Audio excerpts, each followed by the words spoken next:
का एक बार फिर से एसपीएफ मतलब कि सीनियर पैराडाइज फाउंडेशन के प्रोग्राम में बहुत बहुत स्वागत है। आपको हमारा पहला प्रोग्राम बहुत ही पसंद आया था और मैं आशा करता हूं कि आपको ये प्रोग्राम भी बहुत ही पसंद आएगा। मैं हमारे जो संचालक श्री युवराज गुलाटी जी है उनका बहुत बहुत धन्यवाद करता हूं, क्योंकि आज का प्रोग्राम उनकी वजह से ही संभव हो पाया है। तो एक बार हम सभी की ओर से युवराज गुलाटी जी आपका बहुत बहुत धन्यवाद। पद्म विभूषण हरिवंश राय बच्चन, उनकी एक प्रसिद्ध कविता थी मधुशाला। बहुत बड़ी कविता है, लेकिन उसकी 2 लाइनें मैं आपको सुनाना चाहती हूँ, जो एक शराबी की अंतिम इच्छा है। वो शराबी अपनी पत्नी से कहता है, यदि मैं मर जाऊं तो प्राण प्रिय तुम यदि श्राद्ध करो तो मेरा बस यूं ही करना। प्राण प्रिय यदि श्राद्ध करो तुम मेरा बस यूं ही करना। पीने वालों को बुलवा कर खुलवा देना मधुशाला। पीने वालों को बुलवा कर खुलवा देना मधुशाला। शराबी की अंतिम इच्छा। बस ऐसा ही एक पक्के शराबी का कैरेक्टर निभाया था इनके सुपुत्र अमिताभ बच्चन, महानायक अमिताभ बच्चन ने। क्या एक्टिंग की थी शराबी की, जबकि वास्तविक जीवन में अमिताभ बच्चन शराब को हाथ तक नहीं लगाते। इसे कहते हैं अभिनय। वैसे इनके महानायक बनने में, या यूं कहिए हमारे बॉलीवुड के पहले सुपरस्टार राजेश खन्ना और अमिताभ बच्चन, इन दोनों के महानायक बनने में एक व्यक्ति का बहुत बड़ा योगदान है। वो है उनकी आवाज, गायक किशोर कुमार का। किशोर दा एक बहुत ही मजेदार व्यक्तित्व, बड़े मूडी थे। वैसे कलाकार तो मूडी ही होते, लेकिन ये कुछ ज्यादा ही मूडी थे। एक बार एक म्यूजिक डायरेक्टर ने इनसे गाना गवाना चाहा अपनी फिल्म के लिए, तो किशोरदा ने कहा हाँ चलिए करते हैं। रिहर्सल हुई और जैसे ही रिकॉर्डिंग स्टूडियो में माइक्रोफोन के सामने किशोरदा खड़े हो गए तो कहने लगे, देखिए आज मेरा मूड नहीं है, आज नहीं कल करते हैं, चलो मैं चले अपना घर। और फुर्र हो गए अपनी गाड़ी में बैठ के घर की तरफ। अब वो उनका दूसरा दिन, वो कल 1 हफ्ते तक नहीं आया। बेचारे म्यूज़िक डायरेक्टर और प्रोड्यूसर परेशान हो गए। फिर म्यूज़िक डायरेक्टर ने सोचा कि क्यों ना अब मैं किशोर कुमार को उनके घर से ही लेके आऊँ। दूसरे दिन पहुंच गए सुबह ही सुबह उनके घर और बोले, किशोरदा चलिए, आज मैंने पूरे दिन के लिए रिकॉर्डिंग स्टूडियो बुक किया है और आज हम गाना करके रहेंगे।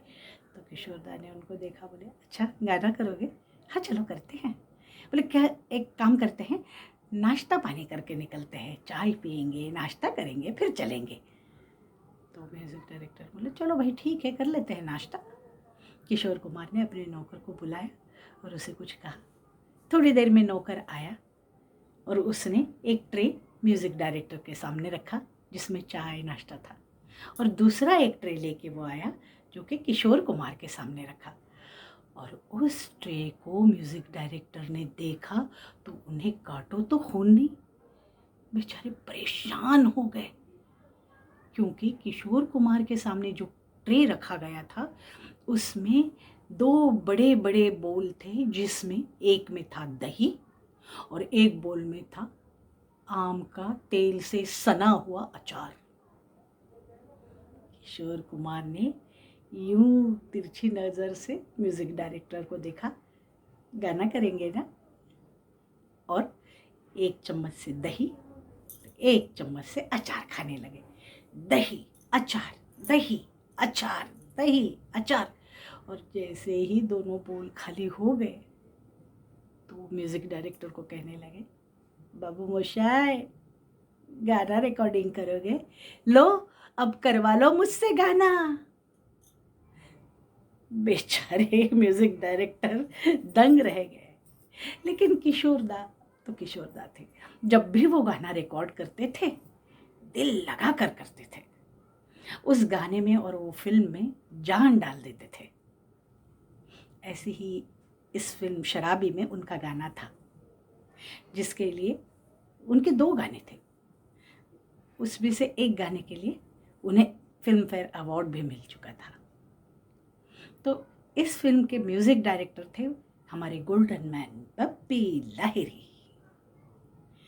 बप्पी लाहिरी ने इस फिल्म का एक गाना पुरानी फिल्म गाइड के एक गाने की धुन से इंस्पायर होकर बनाया है।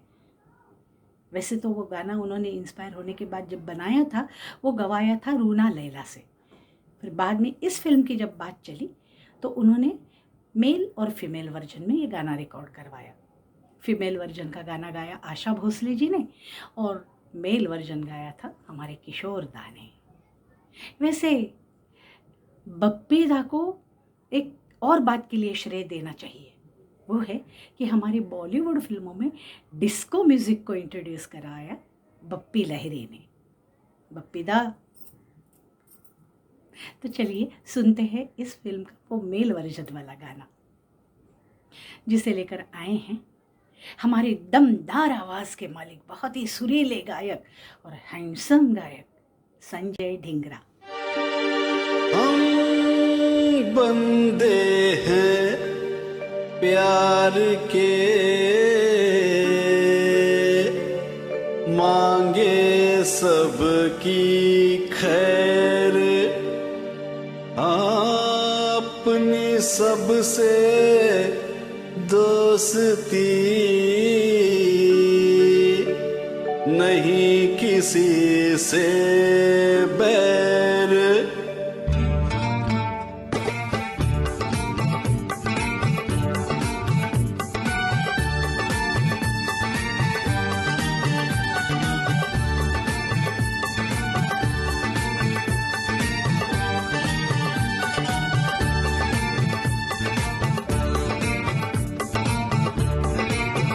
दे दे प्यार दे,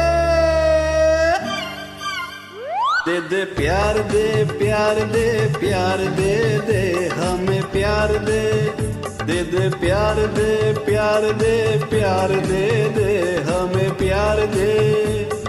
दुनिया वाले कुछ भी समझे हम हैं प्रेम दीवाने, जहाँ भी जाए तुझे पुकारेगा के प्रेम तराने। दे दे प्यार दे, प्यार दे दे हमें प्यार दे, ओ दे दे प्यार प्यार प्यार प्यार प्यार दे दे हमें प्यार दे।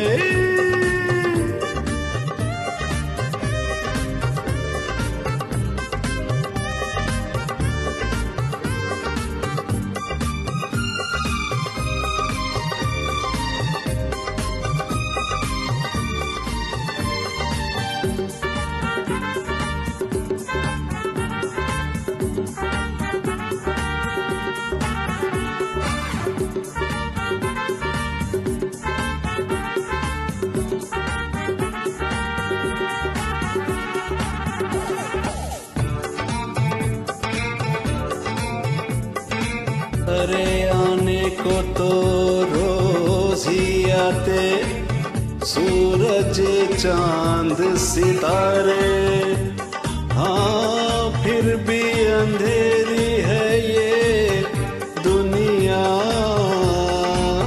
तू ही राह दिखाए।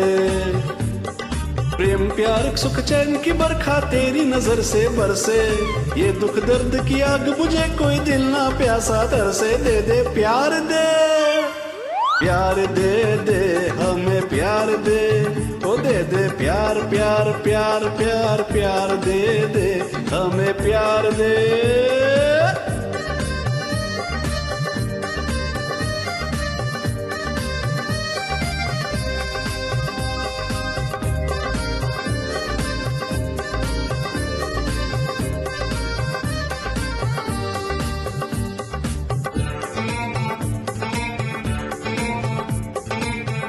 अरे यहाँ दिलों के बीच खड़ी जो वो दीवार गिरा दे, हाँ दिल में सोई सोई ऐसी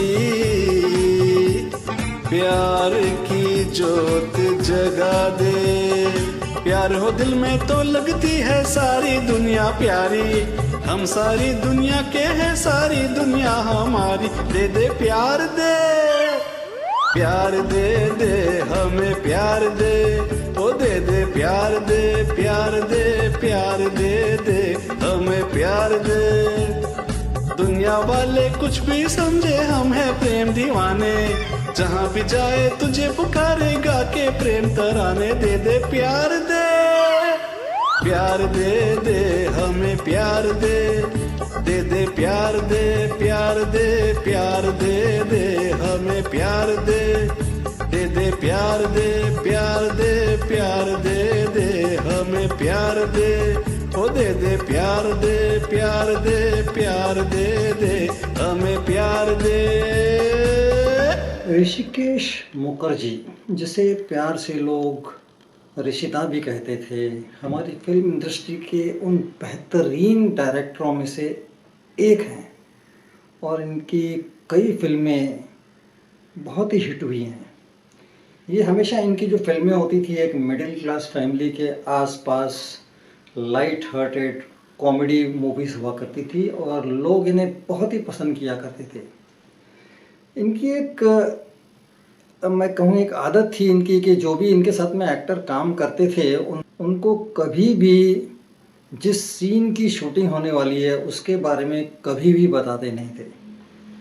तो ऐसे ही एक बार फिल्म चुपके चुपके, जिसके राइटर थे मासूम रज़ा और डायरेक्टर ऑफ कोर्स ऋषिदा थे, दोनों बैठ के वहाँ चेस खेल रहे थे। तो उस समय हमेशा एक्टर्स को कह दिया जाता था कि सीन के समय आपको इस लिबास को पहन कर आना है। तो असरानी जी अपना सूट जैसे उनसे कहा गया था पहन के वहाँ आ गए और ऋषिदा से पूछने लगे, ऋषिदा जी सीन में मेरा रोल क्या है? तो ऋषिदा ने उनको कोई जवाब नहीं दिया।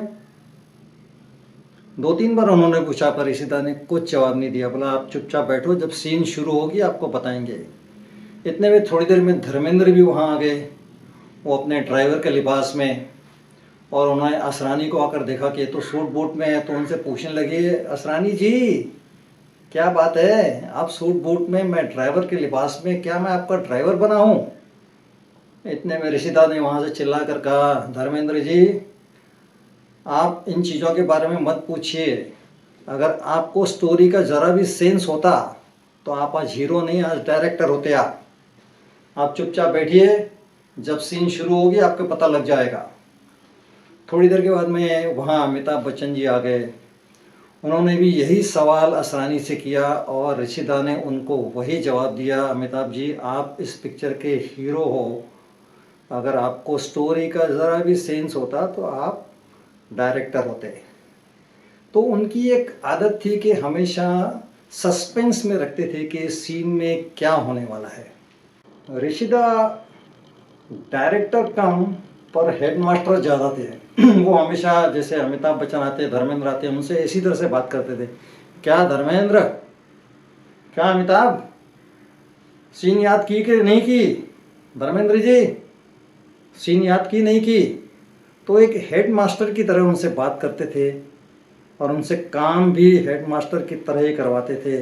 और सभी एक्टर जब उनके सामने आते तो यही समझते थे कि हमारे ये हेडमास्टर हैं और उनके कहे अनुसार ही हमें काम करना है। ऋषिदा का जन्म हुआ था 30 सितंबर 1922 और उनका अंत हुआ 22 अगस्त 2006। उसके बीच में उन्होंने कई पिक्चरें बनाई जो बहुत ही हिट हुई, जैसे सत्यकाम, गोलमाल, बावर्ची, गुड्डी, ये सभी फिल्म लोगों ने बहुत ही पसंद की।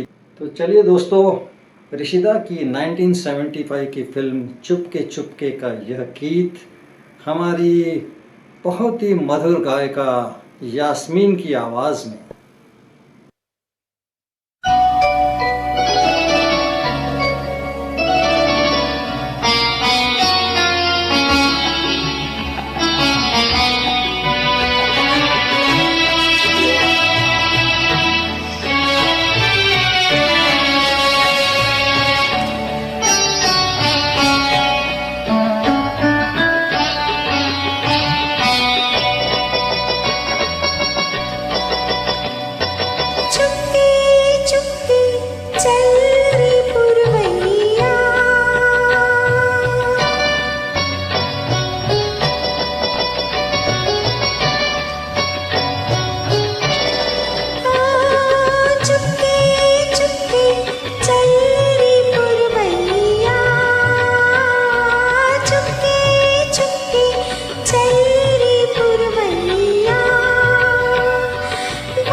1960 फिल्म आई थी Barsaat ki Raat. Director PL Santoshi, music director Roshan ji. कहा जाता है रोशन जी शम्मी कपूर के फैन थे, डाई हार्ड फैन। उन्होंने शम्मी कपूर की जंगली फिल्म 28 बार देखी थी। और तो और जिस टेलर से शम्मी कपूर जी कपड़े सिलवाते थे, उसी टेलर से रोशन जी अपने कपड़े सिलवाते थे, सेम शम्मी कपूर की स्टाइल में। वही कपड़ा, वही प्रिंट, वही कलर। पीएल संतोषी और रोशन जी, इन दोनों में एक और समानता थी। इन दोनों की अगली पीढ़ी यानी इनके बच्चे भी इसी फिल्म लाइन में नाम रोशन किए हुए थे। पीएल संतोषी जी के सुपुत्र राजकुमार संतोषी अपने आप में बहुत बड़े डायरेक्टर हैं। इनकी दामिनी फिल्म को राष्ट्रीय पुरस्कार से नवाजा गया। और रोशन जी की 3 पीढ़ियां आगे इसी फिल्म लाइन में हैं। राकेश रोशन, राजेश रोशन और ऋतिक रोशन। तो इनकी फिल्म आई थी बरसात की रात।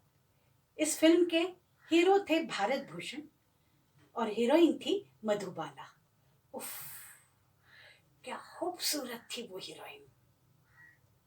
कहते हैं भगवान ने मधुबाला को बना के वो डाय तोड़ दिया था, फिर दूसरी मधुबाला नहीं बनाई। ये बात अलग है कि हमारी फिल्म लाइन में एक से एक हीरोइनें आई, लेकिन मधुबाला तो मधुबाला थी। क्या वो अदाएं, क्या वो नखरे, क्या उनकी बोलती हुई आंखें, वो घुंघराली लटें। मधुबाला जी की खूबसूरती के लिए 2 लाइनें जरूर पेश करना चाहती हूँ, जो माया गोविंद जी की लिखी हुई है। जब उसने डारा कारी अखियन में कजरा तो, जब उसने डारा कारी अखियन में कजरा तो, काली काली घटा शर्माए के चली गई। जब उसने घुंघराली लट सुलझाई तो, जब उसने घुंघराली लट सुलझाई तो, देख एक नागिन बल खाए के चली गई। बहुत ही खूबसूरत थी मधुबाला। उनकी खूबसूरती के चर्चे बहुत होते थे, यहाँ तक कि उनके नौकरों को, उनके खानसामे को, उनके ड्राइवर को, वॉचमैन को, सबको लालच दिया जाता था पैसे का, और पूछा जाता था कि भाई मधुबाला जी की खूबसूरती का राज क्या है। वो क्या खाती है, किस चक्की का आटा खाती है, कौन सा पानी पीती है, कौन से फ्रूट्स खाती है, चेहरे पे कौन सा उपटन लगाती है। लेकिन नौकरों ने कोई राज नहीं खोला। हाँ, एक अफवाह जरूर थी कि गिरगांव के सोनापुर में एक श्मशान है, एक कब्रिस्तान, जहां एक बावड़ी है।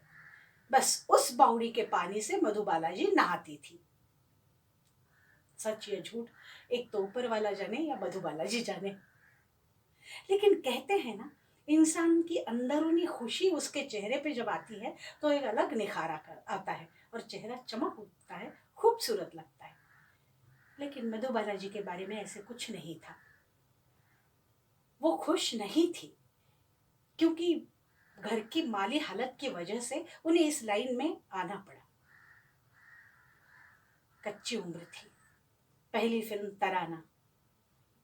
उनके अपोजिट थे, उनके हीरो थे दिलीप कुमार साहब।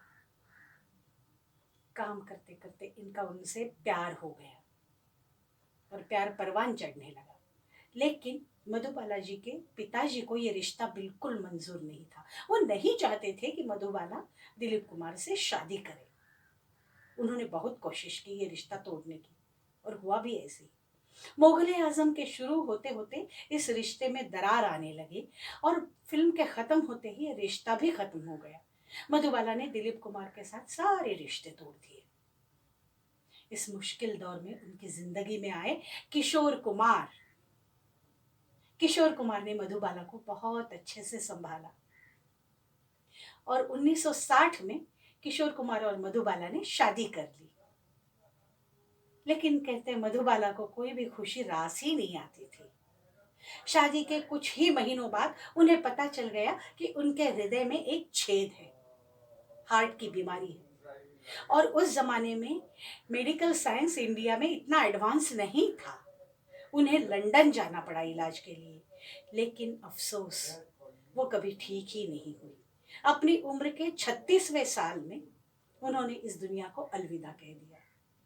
तो उन्हीं की बरसात की रात इस फिल्म का गीत उन्हें समर्पित करने आ रहे हैं।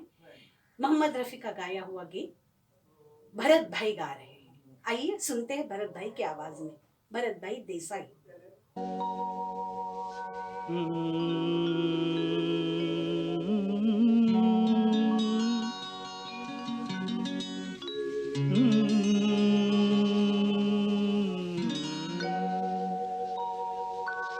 जिंदगी भर नहीं भूलेगी वो बरसात की रात, एक अनजान हसीना से मुलाकात की रात, जिंदगी भर नहीं भूलेगी।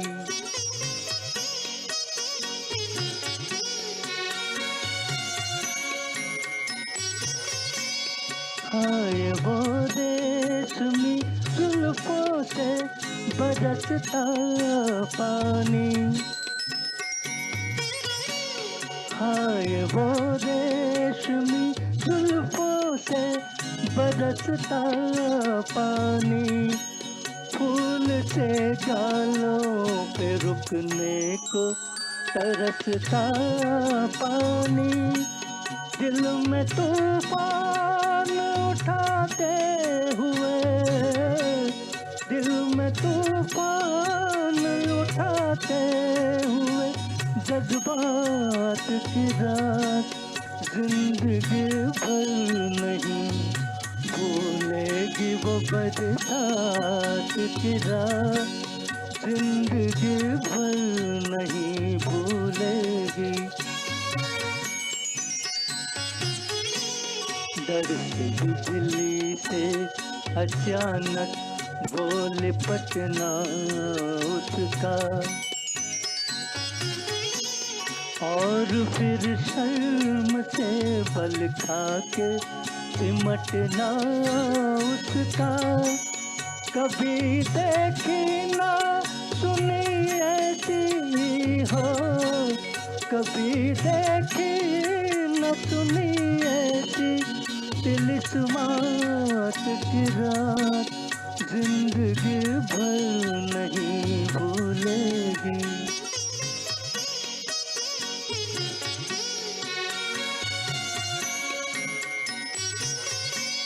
सुर्ख आंचल को दबा कर जो निचोड़ा उसने,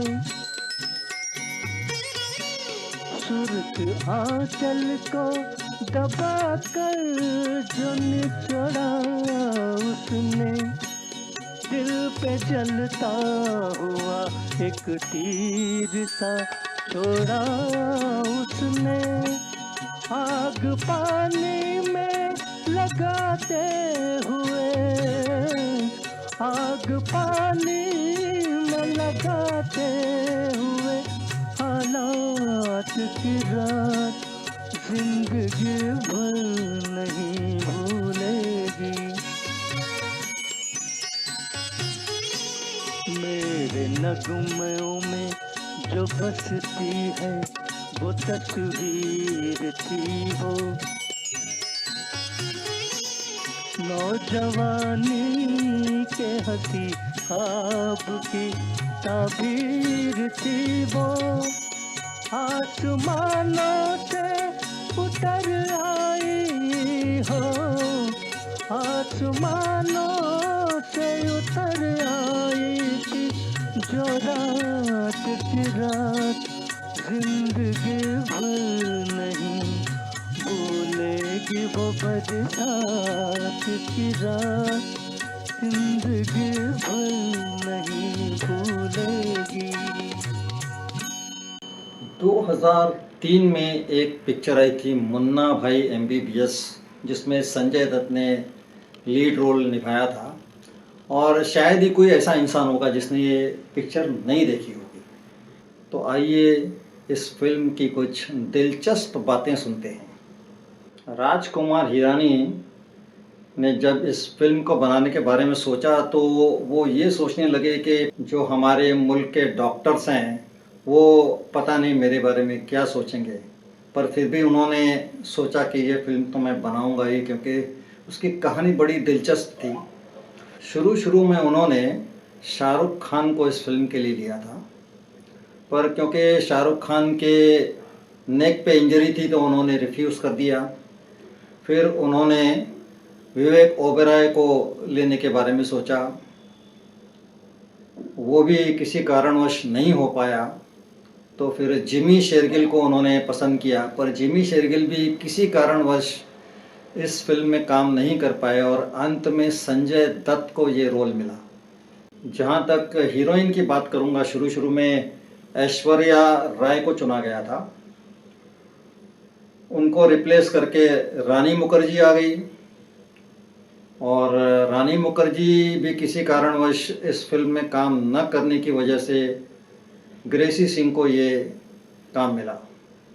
नवाजुद्दीन सिद्दीकी को हर कोई जानता है, पर आपको ये जानकर आश्चर्य होगा कि उस समय नवाजुद्दीन सिद्दीकी एक स्ट्रगलिंग कलाकार थे। तो उन्हें एक छोटा सा रोल इस फिल्म में मिला था कि स्टेशन पे संजय दत्त खड़े हैं और उनका पॉकेट मारने का काम उन्होंने किया था। फिल्म के सर्किट अरशद वारसी बहुत ही स्ट्रगलिंग कलाकार थे उस समय, और उनको इस फिल्म में जब ब्रेक मिला तो उसके बाद में उन्होंने कभी पीछे मुड़ के नहीं देखा। संजय दत्त और अरशद वारसी ने इसके बाद में कई फिल्में एक साथ में की और एक बहुत ही प्रसिद्ध कलाकार बन गए अरशद वारसी। तो उनकी ज़िंदगी का सबसे बड़ा ये एक मौका उनको मिला, जिसकी वजह से उन्हें आज फिल्म इंडस्ट्री में जाना जाता है। फिल्म के बोमेन ईरानी को शायद ही कोई भूल पाएगा, पर आपको ये सुनकर आश्चर्य होगा कि पहले अमरीश पुरी जी को इस रोल के लिए चुना गया था, पर जब उनका स्क्रीन या ऑडिशन हुआ तो राजकुमार हिरानी को कुछ ठीक नहीं लगा। उन्होंने कहा नहीं, इसकी जगह पे मैं कोई दूसरा कलाकार लेना चाहूँगा, और बोमेन ईरानी को लिया गया। और अब कहने की ये कोई ज़रूरत नहीं कि उन्होंने अपना किरदार कितनी अच्छी तरह से निभाया। सुनील दत्त ने करीबन 10 सालों तक फिल्म इंडस्ट्री में काम नहीं किया था, क्योंकि वो राजनीति से जुड़े हुए थे। पर जब उनको इस फिल्म में कहा गया कि आप काम करिए संजय दत्त के सामने, तो उन्होंने मना नहीं किया। और बड़े दुख के साथ मुझे कहना पड़ता है कि ये सुनील दत्त की आखिरी फिल्म थी। इसके बाद में उनका निधन हो गया। मुन्ना भाई MBBS की जादू की झप्पी कोई नहीं भूल पाएगा। जब संजय दत्त और सुनील दत्त जब इस सीन को कर रहे थे तो इतने इमोशनल हो गए थे कि पूछो मत। एक दूसरे का हाथ पकड़ के उन्होंने रोना शुरू कर दिया था। इस सीन ने लोगों के ऊपर इतना गहरा प्रभाव डाला कि जादू की झप्पी आज तक बहुत ही प्रसिद्ध है। तो आइए दोस्तों, मुन्ना भाई MBBS का गाना देख ले आँखों में आँखें डाल, देख ले, हमारी गायिका संध्या जोशी के आवाज़ में सुनते हैं। दिल चीज़ क्या है आप मेरी जान लीजिए, बस एक बार, बस एक बार, बस एक बार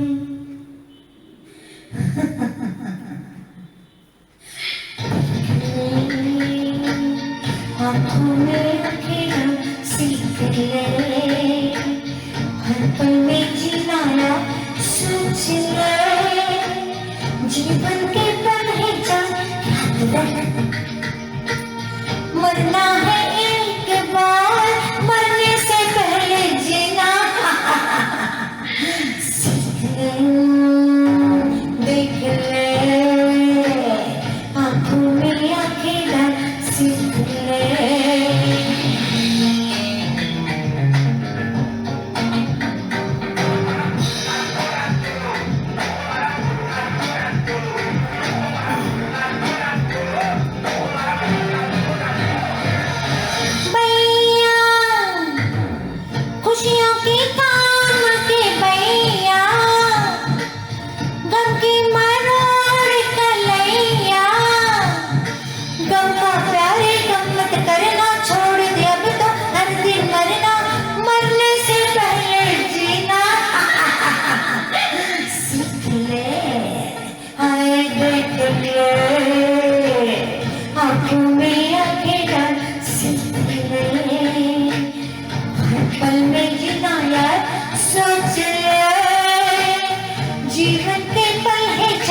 मरना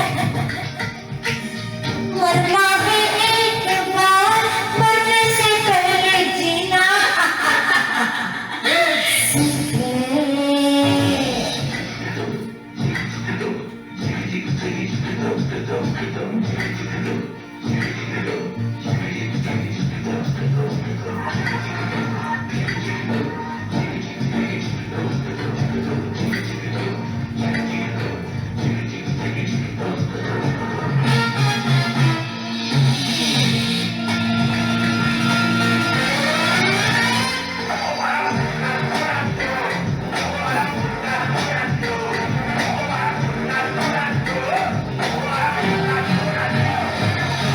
हैया सांसों की धुन में गाले हैया, जीवन है बर्फ की नैया, नैया पिघले होले होले, चाहे हंस ले चाहे रोले, मरने से पहले जीना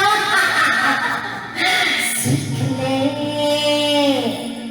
ग्रेट शोमैन राज कपूर, इनके फिल्मी करियर में इनके 4 और दोस्तों का बहुत बड़ा योगदान है। लिरिसिस्ट शैलेंद्र, लिरिसिस्ट हसरत जयपुरी, म्यूज़िक डायरेक्टर शंकर जयकिशन और गायक मुकेश, जिन्हें राज कपूर की आवाज़ ही कहा जाता था। जब भी इन सब ने मिलकर काम किया, धमाका कर दिया था। जब शैलेंद्र जी पहली बार मुंबई आए थे कुछ बनने के लिए, तब उन्होंने नौकरी कर ली थी माटुंगा में, सेंट्रल रेलवे में। लेकिन नौकरी में उनका मन लग ही नहीं रहा था, कलाकार आदमी थे। फिर इन्होंने एक कलाकार संस्था इफ्टा ज्वाइन कर ली। जब भी ये इफ्टा की मीटिंग्स में जाते थे, तब उनके शर्ट जले हुए रहते थे या कहीं कुछ दाग धब्बे रहते थे। पता है क्यों? क्योंकि वो माटुंगा की कार शेड में वेल्डर का काम करते थे। तब वो एक मुशायरे में गए थे और वहाँ उन्होंने पेश की थी अपनी एक कविता, जलता है पंजाब। सबको बहुत पसंद आई थी। और वहाँ उपस्थित थे एक बहुत बड़े director, producer, actor Raj Kapoor. उन्हें वो कविता बहुत भा गई। उन्होंने फ़ौरन शैलेंद्र जी से कहा कि शैलेंद्र जी, आपके विचार मुझसे बहुत मिलते जुलते हैं, तो क्यों ना हम साथ में काम करें। मेरी अगली फिल्म आग की फिल्म के गाने आप ही लिखेंगे। शैलेंद्र जी ने साफ मना कर दिया, नहीं भाई, ये मेरा काम नहीं है, मैं जहाँ हूँ ठीक हूँ। राज कपूर ने कहा, देखिए मैं आपको इसके पैसे दूंगा, 500 रुपये दूंगा। फिर भी शैलेंद्र जी ने मना कर दिया। तब राज कपूर ने कहा, ठीक है, मैं एक इनवलप में ये 500 रुपये डाल के रखता हूँ, जब भी आपको मन करे आप आके ले लीजिए। फिर कुछ दिनों बाद हालात ऐसे बने कि वो शैलेंद्र जी को पैसों की ज़रूरत महसूस होने लगी। भाई परिवार था, तब वो शादीशुदा थे, बच्चों के पिता थे। तब उन्होंने राज कपूर जी से कहा कि भाई मैं आपके पैसे ज़रूर लूँगा, लेकिन इसके बाद आपकी फिल्मों के गाने मैं ही लिखूँगा। और फिल्म आई थी 1962 में आशिक, पद्मिनी, नंदा और राज कपूर। और इस फिल्म में एक और गीतकार थे, हसरत जयपुरी, जो कि फिल्मों के टाइटल सॉन्ग लिखने में बादशाह माने जाते थे। उनके लिखे हुए टाइटल सॉन्ग बहुत फेमस हुए थे। उदाहरण के लिए जैसे तेरे घर के सामने, एन इवनिंग इन पेरिस, दिल एक मंदिर, दो दीवाने जैसे।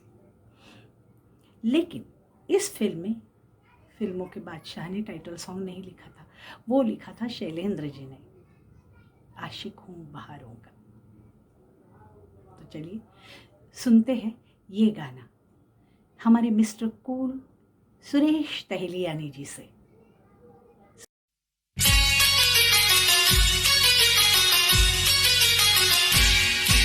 मैं आशिक हूँ बहारों का, नज़ारों का, फिजाओं का, इशारों का। मैं आशिक हूँ बहारों का, नज़ारों का, फिजाओं का, इशारों का।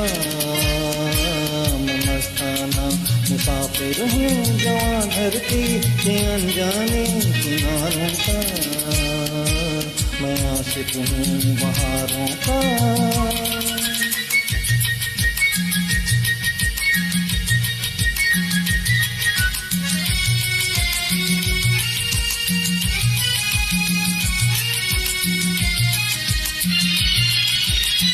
सदियों से जग में आता रहा मैं, नए रंग जीवन में लाता रहा मैं। हर एक देश में नित नए देश में, मैं आशिक हूँ बहारों का, नज़ारों का, फिजाओं का, इशारों का। मैं मस्ताना मुसाफिर हूँ जवां धरती के अनजाने किनारों का, मैं आशिक हूँ पहाड़ों का।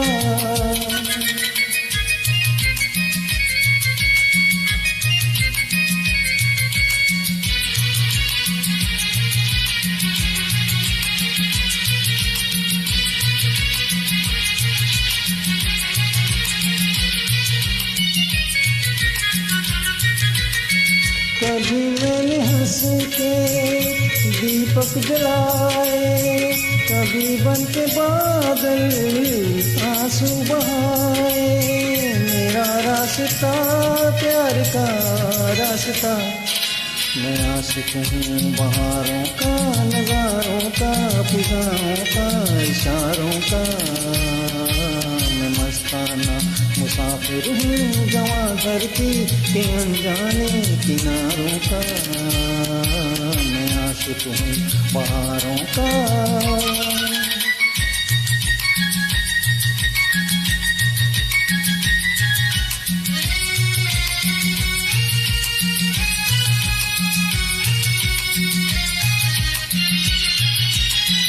चला अगर सफर को कोई बेसहारा, तो मैं हो लिया संग एक तारा।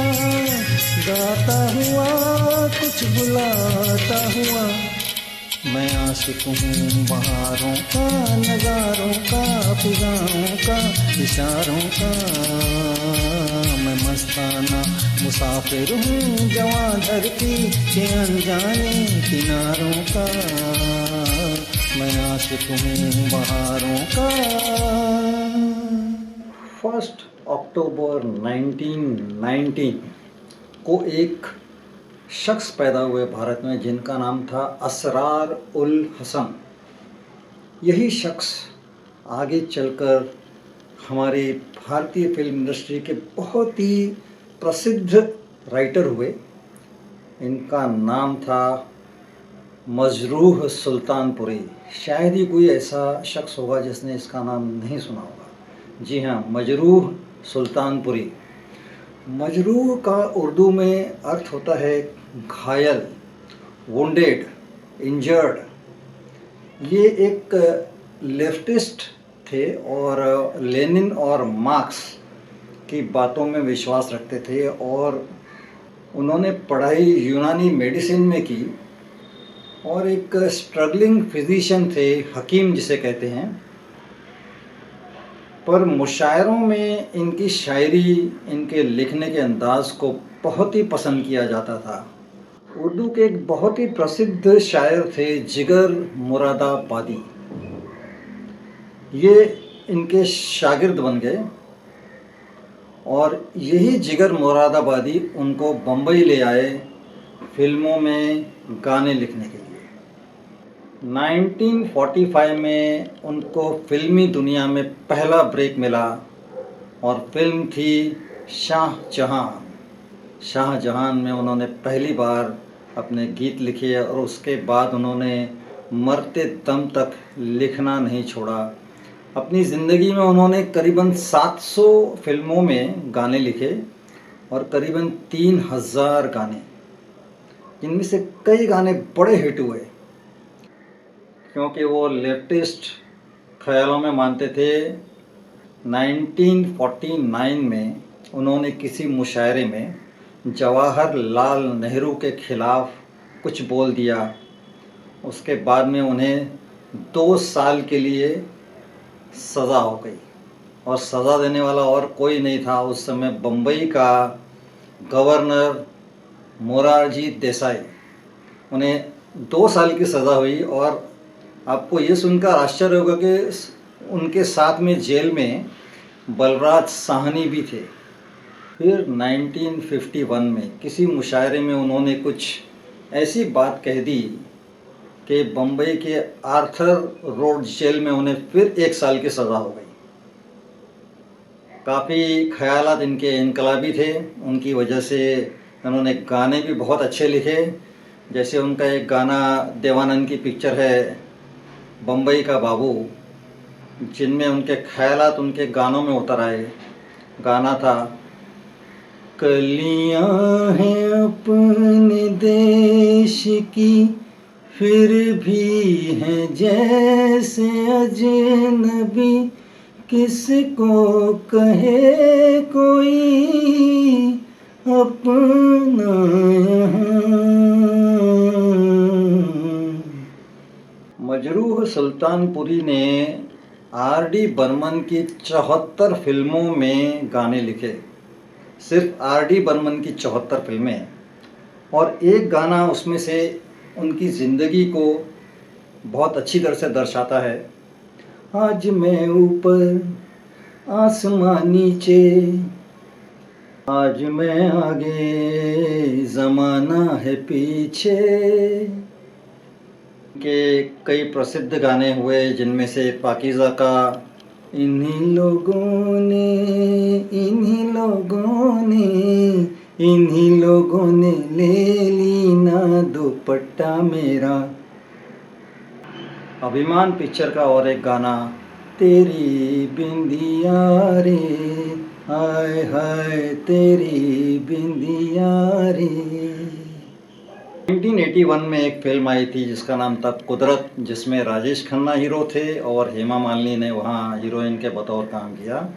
इस फिल्म में राजकुमार और विनोद खन्ना ने भी काम किया।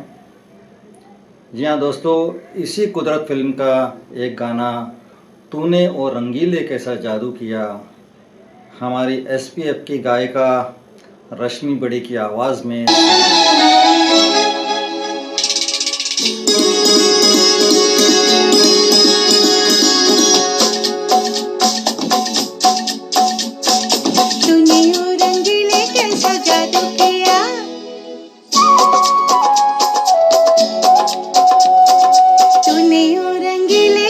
जादू किया, पिया पिया बोले मत वाला जिया, तूने वो रंगीले कैसा जादू किया, पिया पिया बोले मत वाला जिया, बाहों में छुपा के क्या किया, ओरे पिया ओ तूने वो रंगीले कैसा जादू किया, पिया पिया बोले मत वाला जिया।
मन में, जैसे लहराए नदिया का पानी, लहर उठे मेरे तन में।